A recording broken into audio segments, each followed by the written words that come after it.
Steve. I'm a guitar teacher here in Cairns in Australia, originally from New Zealand.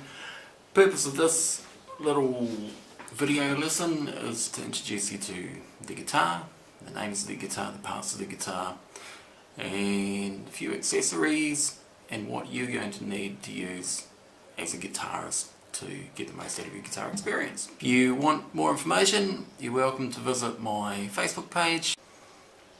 Okay, so let's start by looking at why you should bother learning the names of the parts on the guitar. Okay, 3 main reasons. First, it helps you to understand a guitar. Secondly, it helps you to communicate with other musicians. And thirdly, it will help you to take tuition from either myself or from other online tutors or from one-on-one tuition. Okay, so basically the reason you're going to learn is so you can develop your skills as a musician and so you can really learn to enjoy playing with these things. Let's get into it. So you might have seen a bunch of different guitars. They all look different, but for the purpose of a guitarist they're effectively the same. Okay, let's have a quick look at what types you've got. You've got an acoustic guitar. It's got a sound hole in the middle. Nice, fun to play. Probably my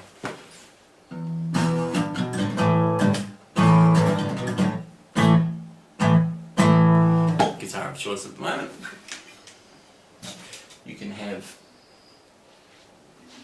a nylon string acoustic guitar, which is great for finger picking.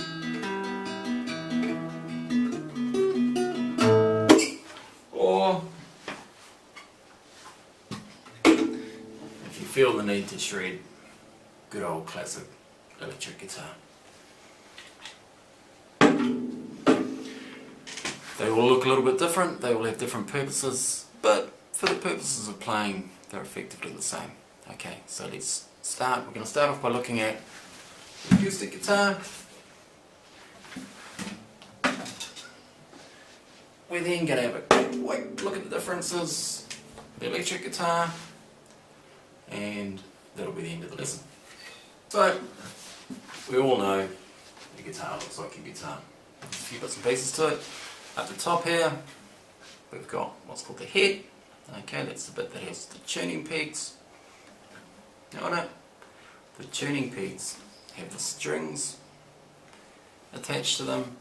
The strings come all the way down to the bridge, which is where the other end of the strings go. Okay, being as an acoustic guitar, we've also got a sound hole where the music comes out.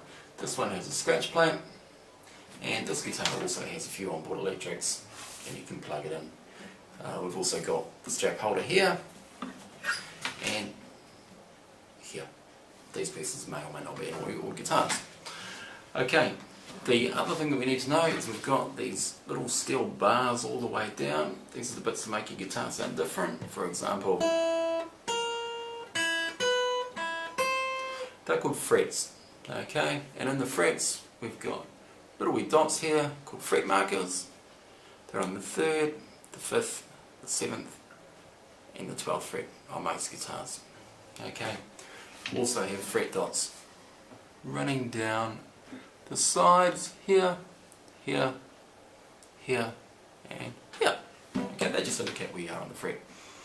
The big difference obviously between an electric guitar and an acoustic guitar is on an electric guitar we have pickups and we have volume, tone controls and pickup selectors. Now one of the things that we need apart from our guitar to make music is us, our guitarists, our fingers. Okay, we have left hand, right hand. I'm going to do this for right-handed people because I'm right-handed. Left-handed people would go the opposite. On the left hand we have a thumb, 1, 2, 3, 4 fingers. Makes sense, doesn't it? But we number these. We go 1, 2, 3, 4. So if I say to you, show me your finger 1, show me that. If I ask you to show me finger number 2, you'll show me that one. Hopefully no one's looking behind you when you do that. Number 3 and number 4. On your right hand, again, thumb, first finger, second finger, third finger, fourth finger. When we get into classical guitar we'll give them other names, but for now it's thumb 1, 2, 3 and 4. We also need to use our ears so we can hear the music. We need to be guided a little bit by what we're saying, because music is an oral or a hearing art, and we also need to put a little bit of thought processes into what we're doing. The other part of our body that is sometimes overlooked when we're playing guitar is our feet. I'm not going to show you mine because they stink, but we use them to tap the beat as we play guitar. So if I'm strumming along a little tune like so, we'll get and my foot's going, just to help me keep in time. We'll get a little bit more into that later on. One of the questions I'm often asked by my students and beginners is, what do I need to start playing guitar? Okay, obviously you need a guitar, we know that, and you need a guitarist. That's you, okay. Now also, you can find a few other little bits and pieces useful. You can find a music stand useful. You will need a guitar tuner so that you can tune your guitar in the next session. We'll show you how to use that. And I also think you should use a footstool and a guitar stand as well. So let's just have a quick look at these. So one piece of kit I think is really important to use as a musician is a music stand. Quite simply, put your music in it, and it gives you something easy to read, plus at your eye height, rather than fighting to try and read music off the end of the bed or the end of the couch.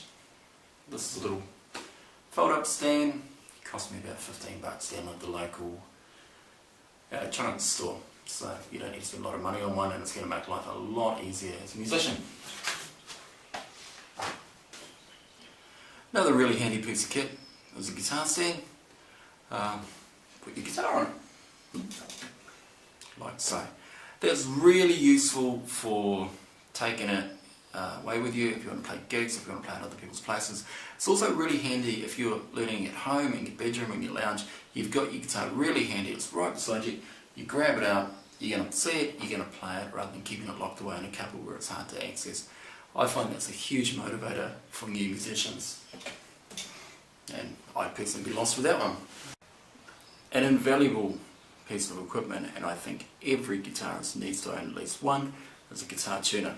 Okay, the tuner clips on the end of your guitar, and when you play a string, it'll tell you whether or not it's in tune. That will be covered in the next lesson. Again, tuners are reasonably inexpensive. I think I paid around $12 from this one from the local music shop. Without a guitar in tune, you will play bad guitar. It's as simple as that. And a final piece of kit that I think is really useful for a musician at any level is a footstool.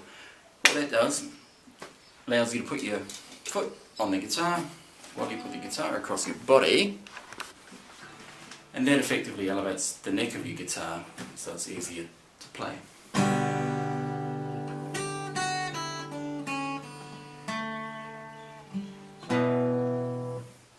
So, in summary, we've had a quick look at the parts of the guitar. It's going to help us when we start learning how to play the guitar and make it sound nice. We've got the top end, we've got the head, we've got the tuning pegs. We turn these to make the strings tighter or looser, so they sound higher or lower. And we'll get into that in the next session. We've got the 6 strings, 1, 2, 3, 4, 5, 6. We've got the sound hole where the sound comes out, and we've got the bridge, which stops the strings from falling off the guitar when we tune it up. Hopefully you've taken something useful out of that. If you'd like some more information, jump on my Facebook page, Steve Schwartz Guitar Tuition at Facebook. It's in the